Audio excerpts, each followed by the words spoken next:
साथियों नमस्कार। आज का हमारा वीडियो का विषय है कि कर्क का बृहस्पति। कर्क राशि का बृहस्पति कौन कौन से स्थानों में होने से जातक के प्रबल राजयोग बनते हैं और 28 वर्ष से पूर्व आत्मनिर्भर हो जाता है।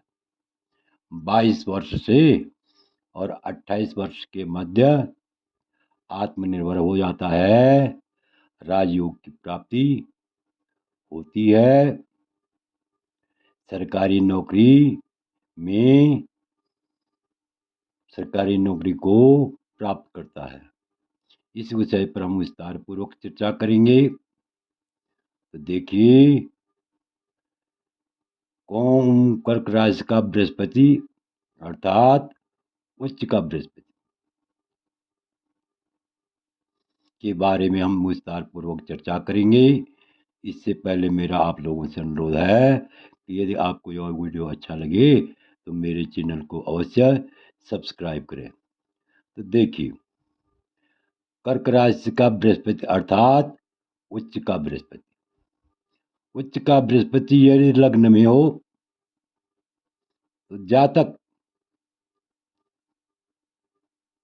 22वें वर्ष,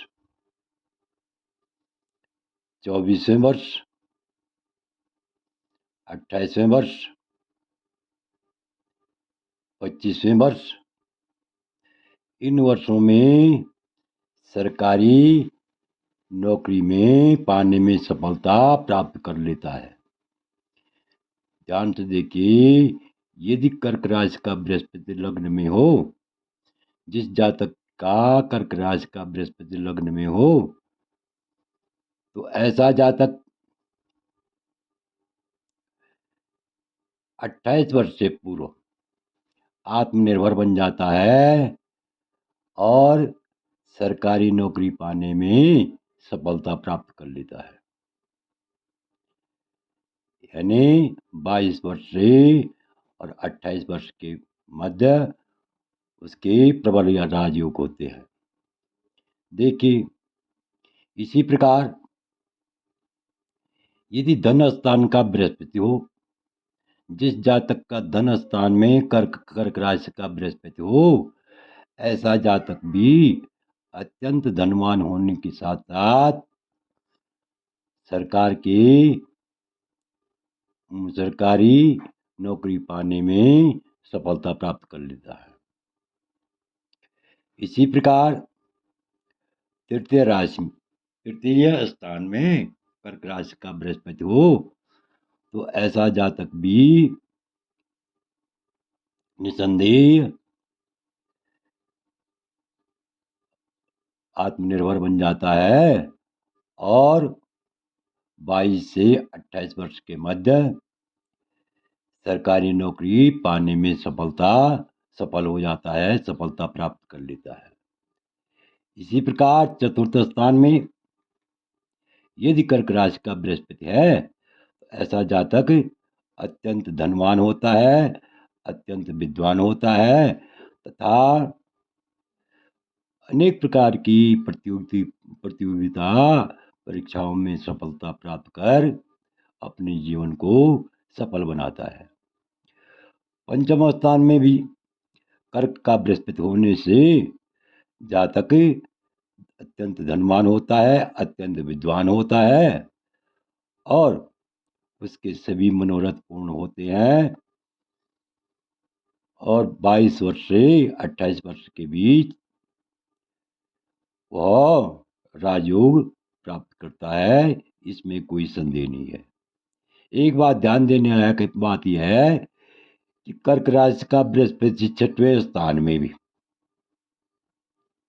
यदि हो, ऐसा जातक अत्यंत धनी बली होता है और राजयोग प्राप्त करता है।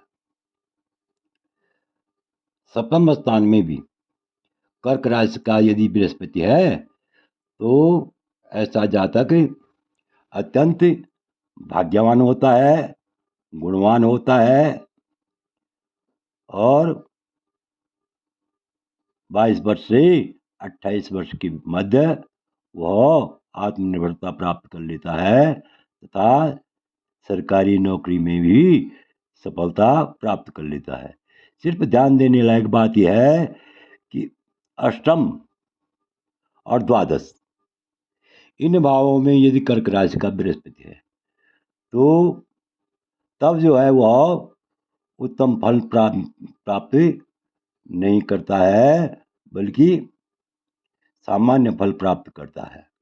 अन्यथा नवम बृहस्पति तो बहुत ही उत्तम माना गया है। नवम स्थान का बृहस्पति यह भाग्योदय कारक भी होता है और ऐसा जातक अत्यंत विद्वान और धनवान भी होता है और 22 वर्ष से 28 वर्ष के मध्य वह राजयोग की प्राप्ति करता है, अर्थात सरकारी नौकरी को प्राप्त करता है। आगे देखिए, दसम स्थान का बृहस्पति बहुत उत्तम माना गया है।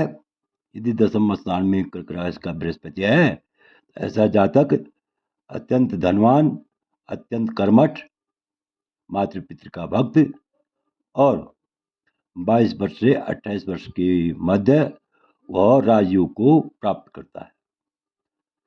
इसी प्रकार एकादश स्थान का, यदि कर्क राशि एकादश स्थान में कर्क राशि का बृहस्पति हो, ऐसा जातक अत्यंत धनवान होता है, विद्वान होता है और विशेषकर यानी सरकारी नौकरी के क्षेत्र में गुरु पद की प्राप्ति करता है।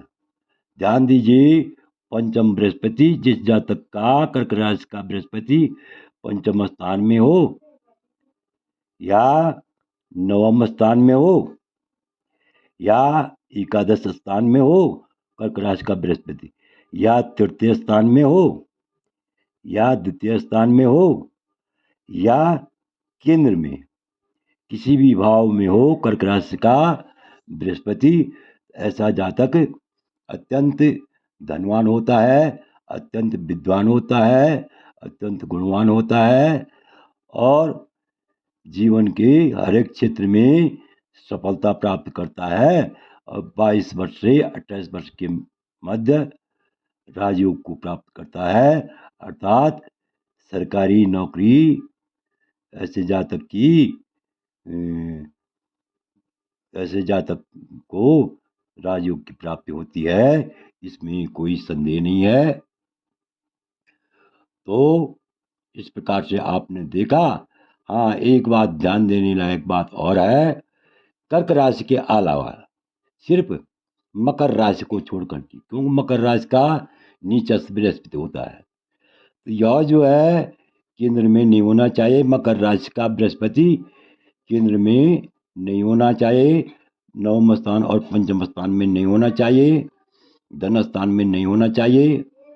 नीच का बृहस्पति जो है यानी मकर राशि का बृहस्पति जातक को हानि पहुंचाता है, लाभ की प्राप्ति नहीं करता है। अन्य अन्य जो भी बृहस्पति है, जिस भी राशि का बृहस्पति है, यदि केंद्र में बृहस्पति बैठा हुआ हो, नव पंचम स्थान में बैठा हुआ हो या धन स्थान में हो या तृतीय स्थान में हो या केंद्र में कहीं भी हो, तो ऐसा जातक निसंदेह जीवन में अत्यंत धनवान होता है, अत्यंत विद्वान होता है और अपने कुल में श्रेष्ठ होता है, इसमें कोई संदेह नहीं है। आशा है कि आप इस वीडियो को पूर्ण रूप से समझ गए होंगे। यदि आपको यह वीडियो अच्छा लगे तो मेरे चैनल को अवश्य सब्सक्राइब करें, लाइक करें, शेयर करें। वीडियो देखने के लिए बहुत बहुत धन्यवाद।